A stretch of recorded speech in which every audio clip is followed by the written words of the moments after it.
Folks, today we're going to get into that article that came out over the weekend that everybody on YouTube is discussing. No funny intros today. We're just going to cut right into it. Stick around because here we go.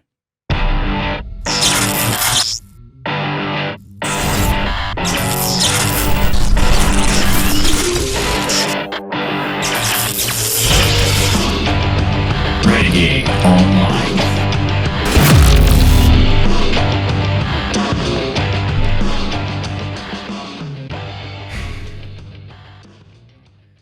You know, I thought about doing a long review of this. Well, we're just going to call it the article that everyone's talking about from the past few days, targeting YouTubers and quote-unquote alt-right, whatever.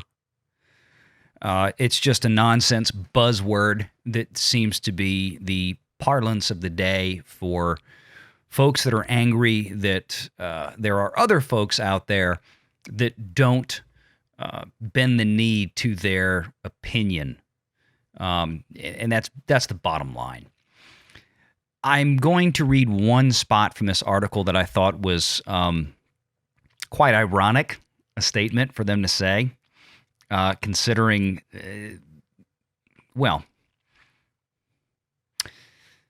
lack of education about the dangers of online conversation. The biggest reason why politically driven hate can spread so easily is simply the lack of education around how internet spaces work. For starters, it's important to understand that everything you experienced online cannot be used to discuss the opinions of the population. Sounds like some projection is already starting on this article. Internet spaces are specifically tailored to you, whether that be the opinions you see on Twitter, the ads you see on Facebook, or the searches you see on Google. I think some might argue that point, because these days with social media, the opinions seem to be tailored to force-feeding you the opinions that they want you to espouse, especially if you don't share the opinions of the let's say the social media protected hierarchy, okay? We live in a time where the more you spend online, the less informed you become about the truth. It's a world where YouTube and Facebook are common places for Americans to get news, which are often from misleading or incorrect sources. Yeah, I think they took their lesson from a lot of major news media outlets that have been doing that for decades. Not understanding the tight control around online spaces can make it easier for organized groups to manipulate a narrative.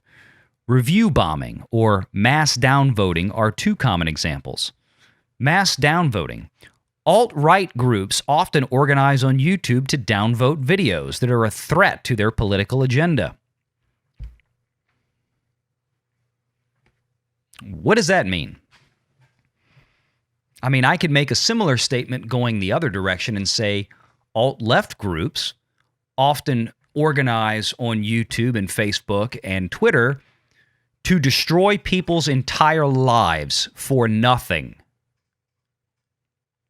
So this is where we are, folks. You know, we're sitting here witnessing basically this article representing the anger of one side over a bunch of people that expressed an opinion about how much they hated the Star Wars sequel trilogy. That's what this is. And they don't like it. And they've decided to take it upon themselves to presume that everyone that has expressed this opinion or that shares this belief that, hey, objectively, we can look at the sequel trilogy of Star Wars and say that it is not in any question that there was no plan for the sequel trilogy, that was not George Lucas's vision for the sequel trilogy. Bob Iger confirmed that in his own book. And as they were making the movies, there was no plan from one film to the next that was adhered to, even though some plan may have initially been drawn up by J.J. Abrams, but was then hijacked by Kennedy and Rian Johnson, for lack of a better word, and radically altered. And by the time they got to the third movie and Colin Trevorrow got what was going on in the second movie at the time it was shooting and said, I can't make this movie anymore. I can't make the third film. And he left or was let go or whatever story you choose to believe. And then JJ came back in to try to save it. These are not things that are in dispute. But to question what went on with Star Wars apparently now is, well, you're apparently you're an idiot. You're an idiot for actually looking at objective facts and coming to a conclusion that offends a certain group of people that are championed by our social media betters. This was a massively long article. It was like some overzealous doctoral thesis in college that I'm sure for some SJW degree this day, today would be heralded as an A+.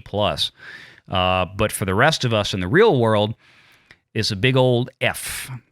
Calling everybody racists or homophobes or bigots or whatever other terminology we want to throw out there to deflect an actual legitimate adult debate and adult conversation about why the Star Wars films were objectively bad, okay?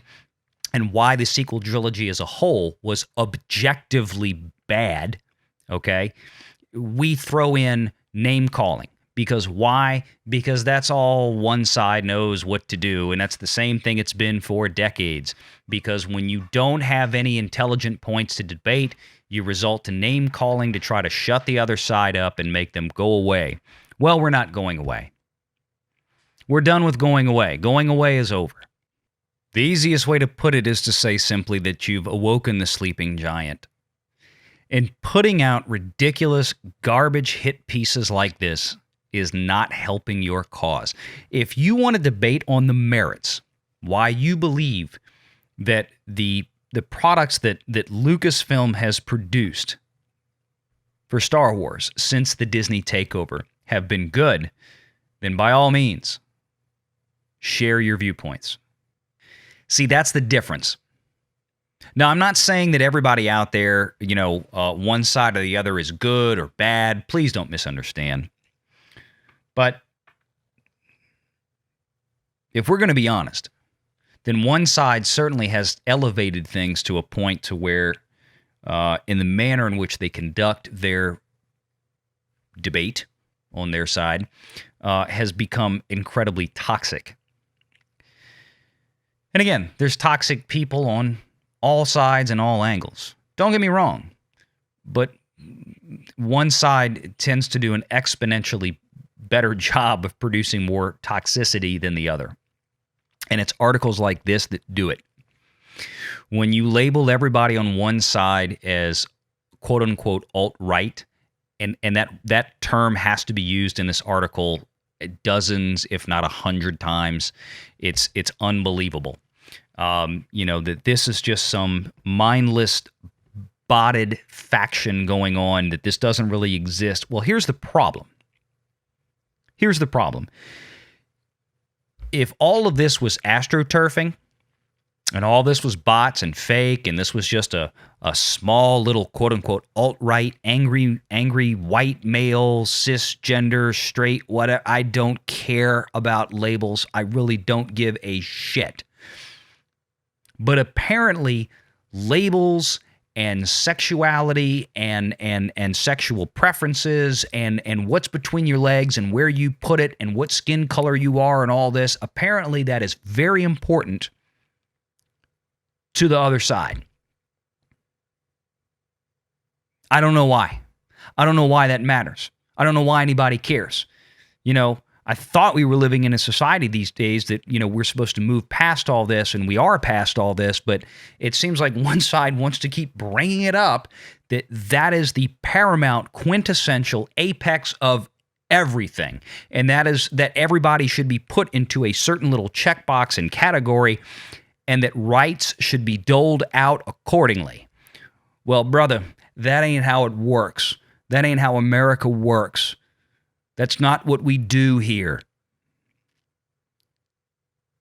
So if you want to stop all this, then stop doing it. If you want to have an adult conversation about Star Wars and the things we love and the things we don't like and why, and bring up objective points, and understand, this is the entertainment industry, so people are going to have differences of opinions of, hey, I thought this was a great movie. Hey, I thought this was a bad movie.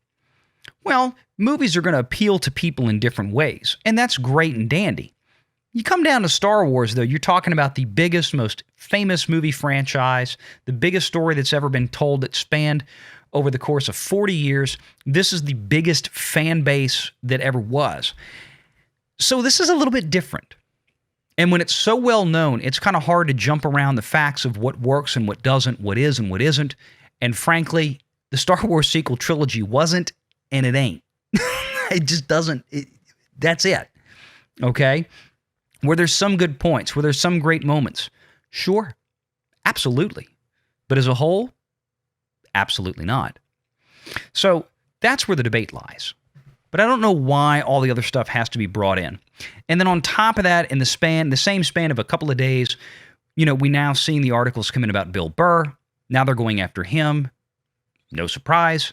I still... They're calling Bill Burr a racist. He's married to a black woman. And then when they found that out, then all of a sudden they had to shift gears, backpedal, and then do some incredible mental gymnastics to come up with the new narrative. And I kid you not, and I'm not bringing any of this up on screen. I am not dignifying this crap by showing it because it's just 100% pure bullshit. Is that Bill Burr is still a racist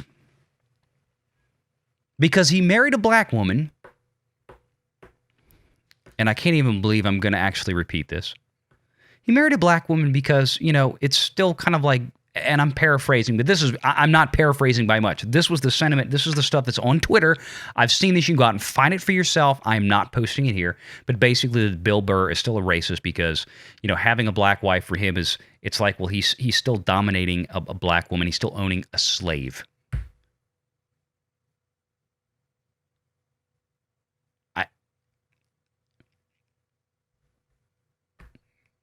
I don't know where to go with this.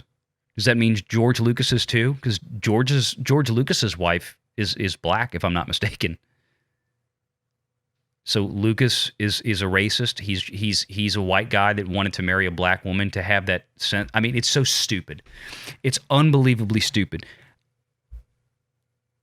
I mean, I'd love to have conversations with these people to figure out how their head works, but here's the reality: is that There's an old adage about who's the bigger fool, the fool or the one arguing with him. If you're going to start your point of view, if you're going to start your debates with stuff like this,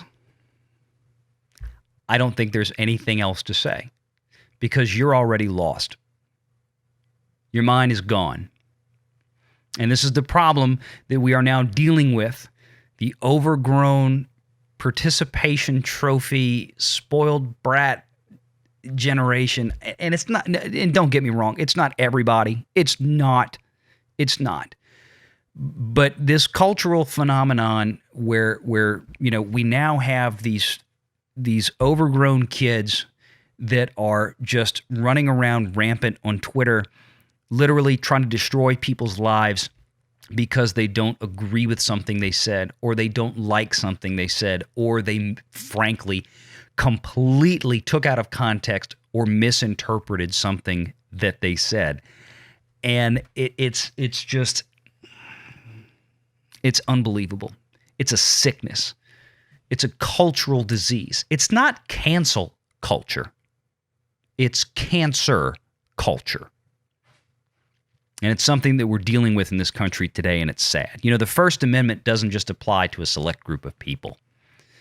And the First Amendment does not guarantee anything other than your right to speak freely without any type of repression from the government. The First Amendment does not guarantee your right to not be offended. I don't know when this started. I don't know where this came from, although I can have some ideas that I'm not going to get into on YouTube. But You guys get the point. We're in a fight. We're in a fight for culture. We're in a fight for freedom of speech and expression. It's not a fight that's going to be ended or go away anytime soon. And as we've heard a million times, the only way that evil can win is when good people sit and do nothing. Well, that's why we're here. We're not shutting up. This is not going to scare us. This is not going to drive us off. Good luck. We ain't going anywhere. Take care.